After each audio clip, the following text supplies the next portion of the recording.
ஊழல் செய்யறதுக்காகவே திட்டங்களை வகுக்கிறது.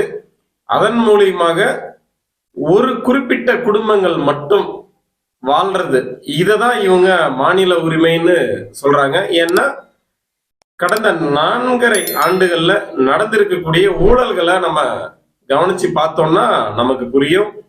அமைச்சராய் இருந்த செந்தில் பாலாஜி முதற்கொண்டு நம்ம டி.ஆர். பாலு அவர்கள் இருந்து பல்வேறு திட்டங்கள்ல ஏற்பட்டு இருக்கக்கூடிய முறைகேடுகள், ஊழல்கள்ல இருந்து நம்ம புரிஞ்சுக்கிட்டோம்னா மாநில உரிமையாக நம்மை ஏமாற்றக்கூடிய வார்த்தைகள்ல இவங்க சொல்லக்கூடிய விஷயம் என்னன்றது நமக்கு புரிஞ்சிருக்கும்.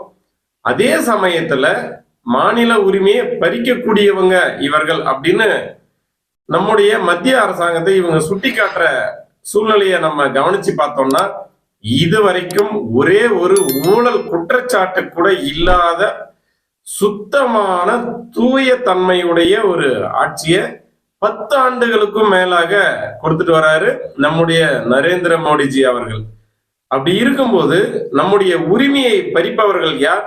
ஒரு போலியான வார்த்தை ஜாலத்தை பயன்படுத்தி உரிமை என்ற பெயரில் தனிநபர், அதாவது அவர்களுடைய குடும்பங்கள் ஏகபோக வாழ்க்கையை அனுபவித்து வாழ்றதுக்காக நம்மை மக்களை காரணமாக காட்டி உரிமை என்ற பெயரில் ஏமாற்றி பிழைப்பவர்கள் யார் என்பதை மக்கள் விழிப்போடு இருந்து புரிந்து கொண்டு வரும் தேர்தலில் ஒரு நல்லதொரு நம்முடைய உரிமையை காக்கக்கூடிய ஊழலற்ற மக்களுக்கான ஆட்சியை தொடர்ந்து கொடுத்து கொண்டிருக்கக்கூடிய நம்முடைய நரேந்திர மோடிஜி தலைமையிலான ஒரு நல்ல ஆட்சியை உருவாக்க வேண்டும் என்பதே நம்முடைய கடமை, நம்முடைய தேவை.